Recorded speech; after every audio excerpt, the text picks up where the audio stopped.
नमस्कार दोस्तों, जय जय राम, जय श्री राम। कहा जाता है कि राम नाम में बहुत ही बड़ी शक्ति होती है। राम नाम लिखने से, बोलने से सारे के सारे दुख दर्द दूर हो जाते हैं। इसलिए मैं आप सभी लोगों से कहना चाहता हूँ, अगर आप भी कष्टों से मुक्ति पाना चाहते हैं तो कमेंट बॉक्स में जय श्री राम जरूर ही टाइप करिएगा। लेकिन मेरे प्यारे सभी दर्शकों, मैं आप लोगों को एक और बात बताना चाहता हूँ कि जैसा अयोध्या राम मंदिर का निर्माण पिछले कई सालों से चल रहे थे, लेकिन अब अयोध्या राम मंदिर का निर्माण हो चुका है। जैसा सोचा गया था उससे भी बेहतर, बहुत ही जबरदस्त से भगवान श्री राम का मंदिर का निर्माण हुआ है। लेकिन कोई भी मंदिर का जब निर्माण होता है, उस मंदिर को बनाए जाते तो जब तक उसका उद्घाटन का कार्यक्रम नहीं हो, जब तक प्राण प्रतिष्ठा का कार्य नहीं होता है, तब तक वह मूर्ति नहीं रहती है। उस मूर्ति में भगवान का वास नहीं रहता है। उस मूर्ति मिट्टी का ढेर, पत्थर जैसे रहता है। लेकिन जिस दिन प्राण प्रतिष्ठा का कार्यक्रम हो जाता है, उस दिन से उस मूर्ति में भगवान का वास हो जाता है। इसलिए भगवान राम की जो मंदिर अयोध्या में बना हुआ है, अभी तक उसका प्राण प्रतिष्ठा का कार्य नहीं हुआ।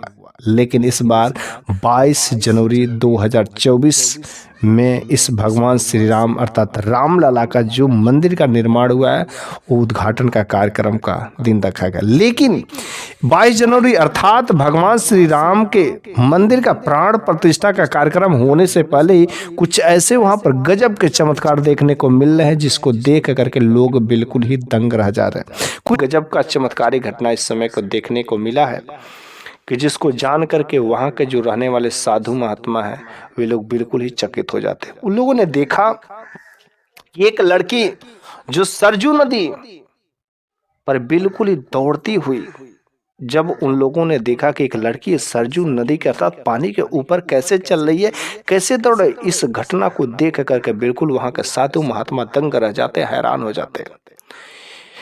क्योंकि आपने अक्सर सुना होगा कि राम नाम में इतनी शक्ति होती कि जो सच्ची श्रद्धा से उनका भक्ति भजन कर लेता है तो कुछ भी काम उसके लिए असंभव नहीं होता। पानी पर चलना गया, वो आग में भी चल सकता है, दौड़ सकता है, कुछ भी हो सकता है उसके साथ में। ठीक ऐसी ही घटना वहां पर अयोध्या नगरी की बात है, पुराने समय की बात है कि एक बार की बात है कि अयोध्या नगरी में कुछ वहां पर जो नागा साधु थे, जो भगवान की भक्ति भाव में हमेशा किया करते थे, लेकिन भगवान की भक्ति में इतना लीन रहते थे, उन्हें भोजन करने में कभी जो समय नहीं मिलता था। लेकिन वहां पर जो एक लड़की जो सरजू नदी को पार करके प्रभु श्री राम के भक्त अर्थात नागा साधुओं के लिए कुछ भोजन लाया करते थे, भोजन लाती, राम नाम का भक्ति भी करती और उन नागा साधुओं के द्वारा काफी जो अच्छे अच्छे वचन भी सुना करते थे। राम नाम की वह बहुत ही बड़ी भक्त थे।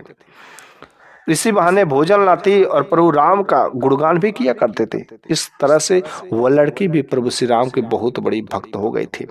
वह डेली भोजन लाती और बस राम नाम का गुणगान किया करते थे। हमेशा इस तरीके से देखा जाए, वह लड़की भी राम नाम की बहुत ही बड़ी भक्त हो गई थी।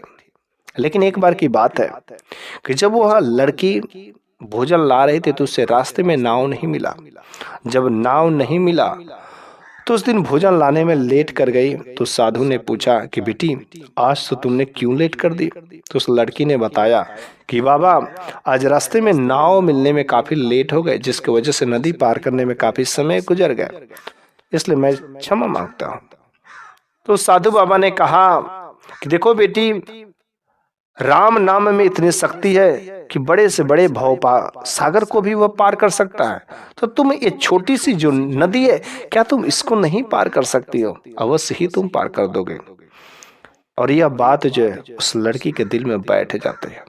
अगले दिन वो लड़की जाती है घर पर और उधर से भोजन लेके निकलती, फिर से उसे कोई नाव नहीं दिखाई देता। समझ नहीं आता, क्योंकि रोज काफी समय तक इंतजार करती थी। जब नाव आता था तो बैठ करके डराती थी, लेकिन जब वह सुबह आती है तो कोई नाव नहीं दिखाई दिया, तो वह जो है प्रभु श्री राम का ध्यान करते हुए, राम सिया राम जय जय राम, राम नाम का जप करते हुए वो उस नदी से पार करके चली आई और सुबह सुबह आकर के साधु बाबा को भोजन दे देती है। साधु बाबा ने कहा, बेटी, आज तुम इतनी जल्दी कैसे आ गई? उस लड़की ने कहा, बाबा, अब भी पूछने वाली क्या बात है?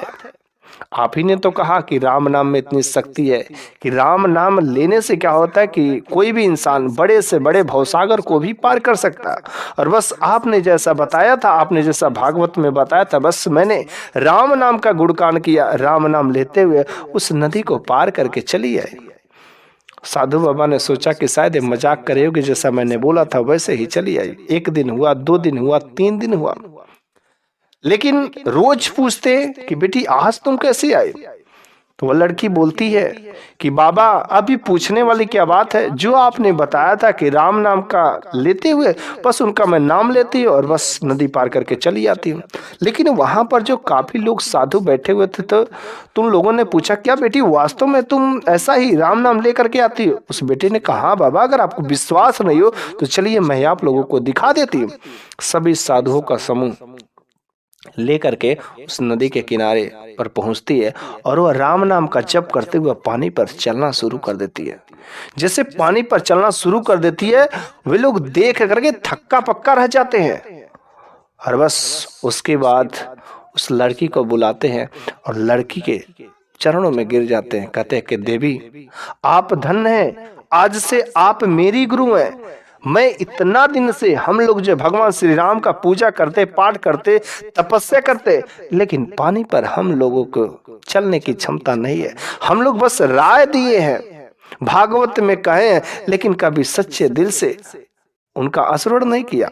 और तुमने बेटी उनको सच्चे दिल से माना और जो प्रभु श्री राम की शक्ति तुम्हारे साथ में लगी है और तुम पानी पर चल सकती हो। और ऐसा कारनामा जो है वहां पर हुआ था।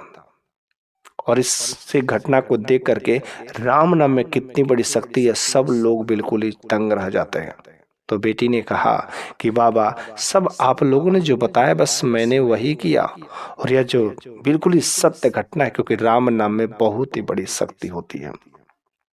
अभी मैं यह घटना ऐसे कई सारे भी हमारे यहाँ भी एक जो है हमारे बाबा लोग एक कहानी सुनाते हैं कि एक बाबा जी थे, पानी पर चलते थे, पानी पर चल करके यूं ही चले जाते थे, क्योंकि बहुत बड़े भक्त थे और भक्ति में ऐसी होती है पानी पर चलने वाले। तो अगर आपको ये सब बातें अगर झूठा लगती हो, क्योंकि आपने कभी तपस्या ही नहीं की, तपस्या में इतनी बड़ी शक्ति होती है कि असंभव कार्य को भी संभव बना देते हैं।